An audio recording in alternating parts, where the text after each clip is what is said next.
खबर शामिल करते हैं मेलसी से। मलिक नदीम इकबाल की रिपोर्ट के मुताबिक deputy district education officer Asim Ali Bhatti के हमरा focal person private schools Mailsi Mohammad Asim Javed, assistant education officer मरकज़ मगरबी Syed Sibtul Hasnain Naqvi, Sarfraz Ahmad AEO headquarter, AEO सरगाना खुरम कादरी भी मौजूद थे। आसिम अली भट्टी ने मरकज़ गरबी के प्राइवेट स्कूल्स में स्कूल काउंसिल की तश्कील का जायजा लिया। इजलास में मरकज़ गरबी के तमाम प्राइवेट स्कूल्स के प्रिंसिपल मौजूद थे।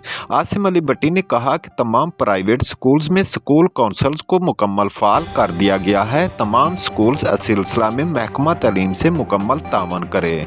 इनको गाहे बगाहे चेक किया जाएगा। इस मौका पर फोकल पर्सन मोहम्मद आसिम जवेद ने कहा, हम तमाम प्राइवेट स्कूल्स को बेहतर अंदाज में सहूलतें फराहम करने की कोशिश कर रहे हैं और मुस्तकबिल में भी इसी तावन को जारी रखेंगे।